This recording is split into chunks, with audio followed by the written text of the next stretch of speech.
classically trained Jon Christos dreams of being a great tenor, but still encourages young talent.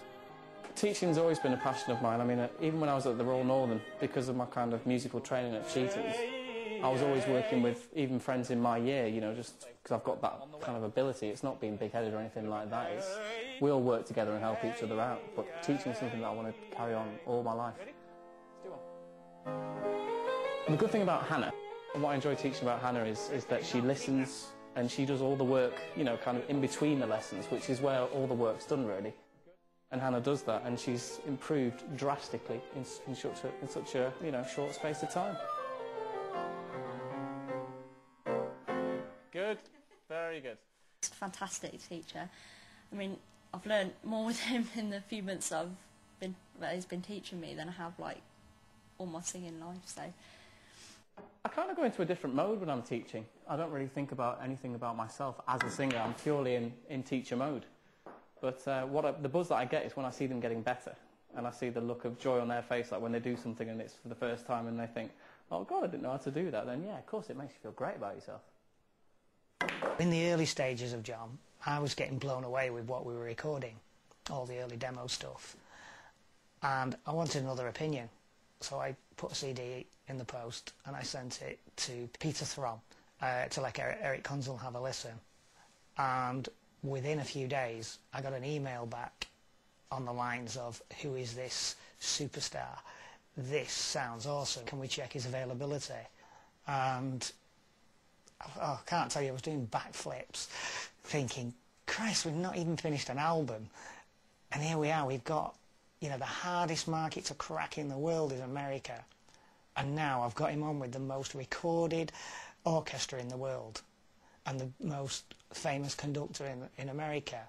It's like, wow. Jon's first stop is New York, to the site of the 9/11 terrorist attack on the Twin Towers. The atmosphere when I get there, obviously there's going to be excitement for me because it's my US debut. But I've got to take into consideration what the event is, you know, so I think that will help me if I concentrate on what I'm singing for, the fact that it is the anniversary of 9/11.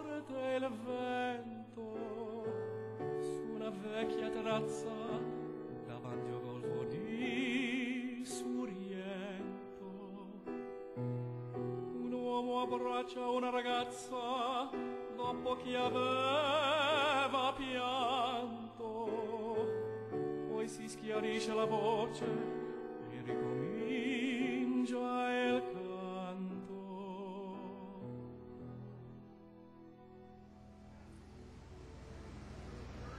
I actually got to see Ground Zero for the first time, having seen it all on TV and seen where the Twin Towers used to be, because obviously the main focus of this concert is to represent the anniversary of 9/11. So it was good to go there and sort of get a feel for the place and see what it meant to the people and, you know, gauge their response as well. Jon's next stop is Cincinnati, venue of the world-famous Pops Orchestra. Well, we've just arrived in Cincinnati. We've got some rehearsals starting for the Pops concerts, the series of 3 concerts that we're doing out here, which is the main reason why I've come out to America. So we just got in from New York yesterday. Still feeling a little bit tired, getting used to it all, but looking forward to starting rehearsals and meeting Eric Kunzel for the first time and working with the Cincinnati Pops Orchestra. I heard a recording of his, which of course now is coming out, and I said, let's do it. And so he is making his debut with us.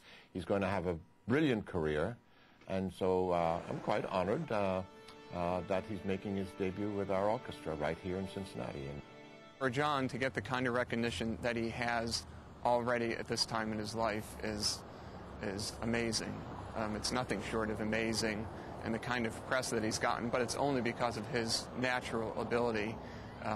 He clearly is on his way to a great career. If his musical ability is any match to what, you know, in terms of he's thinking for his career, he's going to be in very good shape. We're so pleased to have him as his American debut too.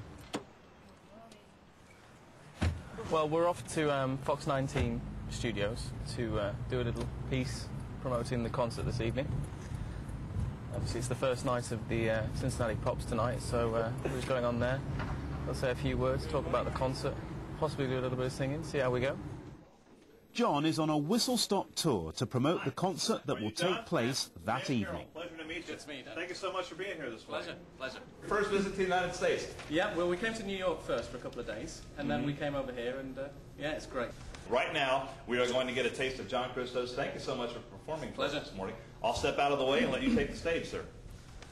Che bella cosa una giornata e sole, un'aria serena dopo una tempesta.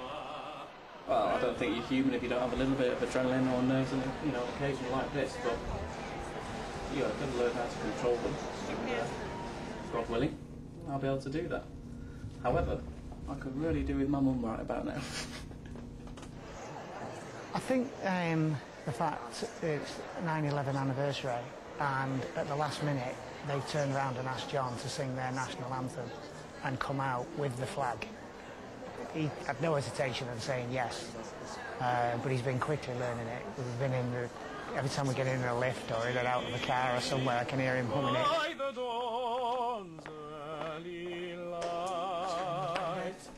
What so proudly we held at the twilight's last gleaming.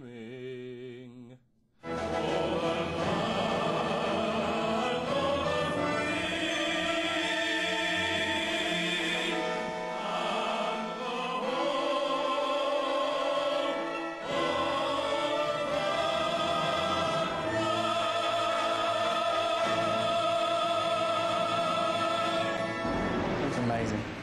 I was a little bit apprehensive beforehand, you know, with it being the American debut, but as soon as I got on stage and did their national anthem and I got such a great ovation from them, I felt comfortable, and yeah, it's been a real rush.